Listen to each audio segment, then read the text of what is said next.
Sustainable, eco-conscious, made from recycled materials. Companies are using phrases like these more and more frequently today. Sales of consumer packaged goods advertising sustainability in North America rose by over 30% in just 5 years, reaching an estimated $268.9 billion in 2022. And more than 60% of consumers say they'd pay more for a product with sustainable packaging. But underneath the flashy buzzwords, companies can fall short of their eco-friendly promises. Environmental activists say an ongoing legal battle with H&M might highlight a big company's alleged greenwashing. That's when companies mislead consumers with promises of being more eco-friendly than they actually are. In 2022, a class action lawsuit claimed that the clothing retailer's Conscious Choice collection advertised itself as sustainable, but it was actually not made from sustainable and environmentally friendly materials. The case is still ongoing, and H&M says it's taking these allegations very seriously, is looking into them thoroughly, and that its sustainability work has never been about greenwashing. Here's how a lack of transparency with consumers, long timelines, and weak environmental goals can all be signals of greenwashing. Greenwashing is when a company or organization uses misleading advertising to market itself as more environmentally friendly than it really is. Sustainable ESG funds, or investments that consider environmental, social, and corporate governance factors, have exploded over the past decade, exceeding $350 billion in net assets in 2021.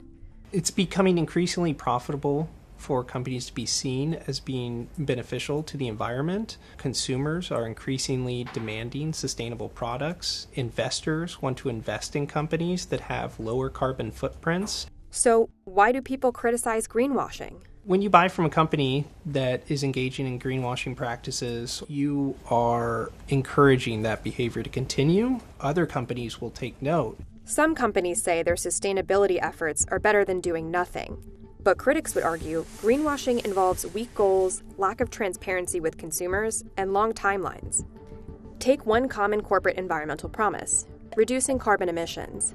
One way companies say they reduce their emissions is by purchasing carbon offsets.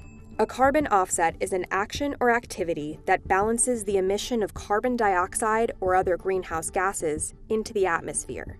It's a buyable, sellable, and tradable commodity. In theory, when a company buys a carbon offset, it finances an action that removes greenhouse gas emissions from the air, like planting trees or building renewable energy projects.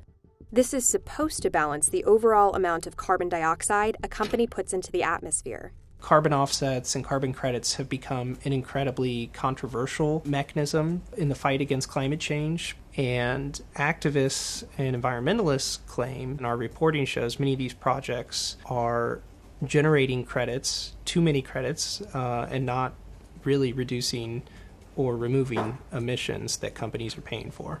Critics say carbon offset goals are weak and that companies aren't transparent with consumers about how they'll achieve them. While companies can claim they're putting money towards carbon offsets, the offset's environmental impact isn't always clear to consumers. Plus, activists say companies have decades-long timelines to reach their goals. A company can promise to achieve zero emissions by 2050, but if it doesn't have intermediary goals, it's unclear when it will actually start reducing emissions. And time is essential for reducing greenhouse gas emissions.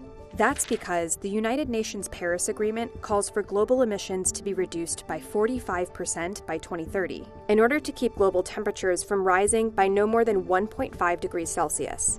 So who is policing greenwashing companies? When a company does engage in greenwashing, the negative outcomes for them are quite limited. In the worst case, it might be a fine at this point.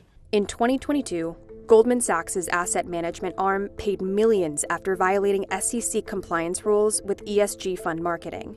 Goldman neither admitted nor denied the SEC's allegations. But there's increased efforts by governments to start cracking down on greenwashing companies. In March, the European Union rolled out a series of proposals which would require companies to back up their products' environmental claims with scientific evidence. These claims would then need to be independently verified. This is part of a larger effort to make it easier for consumers to choose sustainable products.